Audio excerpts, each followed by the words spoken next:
image we all are getting in our heads? I guess something like this, right? An old or aged lady with some magical powers, flying all over, wearing untidy clothes, a long cap, having long nails, scary laugh, etc., right? Yes, you get that right in your head. Which means someone with bad magical powers or supernatural powers. So there are two main characters in the story. First one is the narrator, who is an 8-year-old boy, and the other one is his grandmother, who lives in Norway. The story starts with a car riding in an icy weather in the north of Oslo. And in the car, narrator was sitting along with his parents, and they were coming from his grandmother's house after celebrating Christmas. Suddenly, the car gets uncontrolled and slipped off the road. Cause of the icy weather and slopy, narrow road, as you must have seen in mountainous areas, and the car went tumbling down into a rocky, narrow valley. Yes, they met with an accident. Unfortunately, his parents died in that accident, but somehow he survived because he was sitting at the back seat and was putting a seat belt. He had a small cut on his forehead. He went back to his grandmother's house, and that night they both cried a lot, almost the whole night, by hugging each other. And now the grandmother told him that he is going to stay with her grandmother in Norway forever. So the narrator asked her granny that is he not going back to England because he used to live in England with his parents, but as now his parents are no more, he is going to stay with his grandmother. So his grandmother replied, no, you will be living here only with me in this house, and I'm not going to leave this place until I am not dying. So the narrator agreed to this, and the very next day, in order to forget their great loss or sadness, his grandmother started telling him stories, something she was very good at. She was a wonderful storyteller.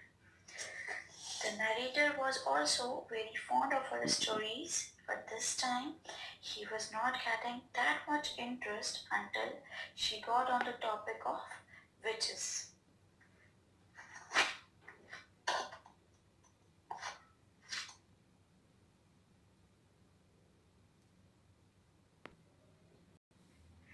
The narrator gets really excited. Obviously, children love listening to such stories. And our narrator was also a child, and also her grandmother was a great expert on these creatures. So she told the narrator that whatever she is going to tell him has actually happened and is all true, and he has to believe it all. And the worst part was that the witches were still with them, living on the streets of Norway. So they were sitting in the big living room. The narrator was wearing his night dress. His grandmother was sitting on a chair, and he was sitting close to her on the floor, on the carpet. And her grandmother, who was very aged with wrinkled face. So there were wide glass windows in that room from where the narrator could easily see the snowflakes falling on everything that seems black from inside. So the grandmother continued the story by telling that the witches took not less than 5 children from their locality who never came back. The narrator said, no, this can't be true. You're just trying to frighten me. The grandmother replied, no, I don't want you to do the same mistake that they had done. I love you and I want you to stay with me. So The narrator asked her about the children who disappeared. She told him that the first child who disappeared was called Roald Hansen, who was about 8 years old at that time, and she was playing with her little sister in her lawn. Their mother was baking bread in the kitchen. She came outside to take a fresh breath and saw her elder daughter missing. So she asked her little one, "Where is Rangold?" She told her mother that a tall lady came wearing white gloves who took her.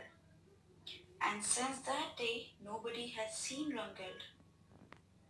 The narrator then asked what happened to the other 4 children. Grandmother starts narrating the second girl story that was quite strange.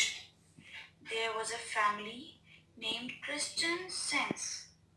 They had an old oil painting in the living room, which they were very proud of. Well, one day their daughter Solvit came from school eating an apple.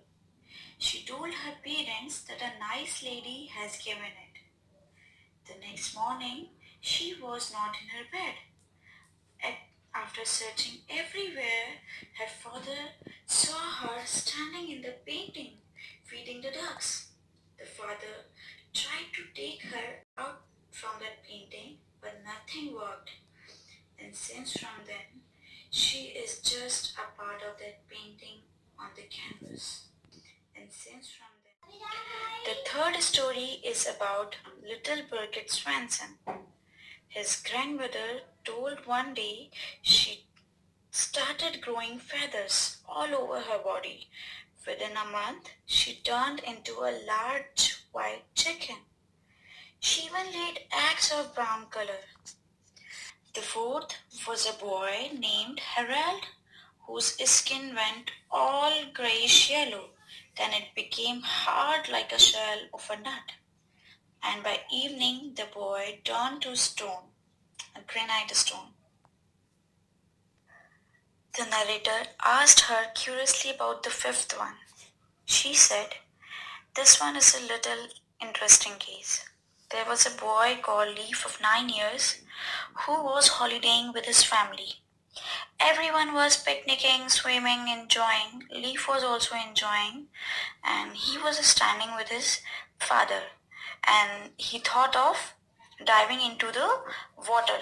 So as soon as he dived into the water, he stayed underwater for an unusual long time. And when he came to the surface, he was no more the leaf. He turned out into a mammal, a porpoise. Oh, okay, so a porpoise is a mammal who looks similar to a dolphin. So after listening to all 5 stories, the boy asked afraidly that nobody did anything. 5 children were taken away, witches are here, and nobody's scared. Nobody's doing anything. So the grandmother replied that people here in Norway are used to of these sort of things. There are witches almost everywhere. So now it's time for you to go to bed. The boy asked grandmother again while going to sleep, as he was very much scared after listening to all those stories of witches, that "Are you sure the witch is not going to take me away? Are you sure, Granny, she is not going to come in my room?" The grandmother replied, "No, she will never do silly things like climbing pipelines, breaking windows, etc. You are safe here, but still cover your blanket properly." And with this, the grandmother made the child sleep. So this is all about the story. Thank you.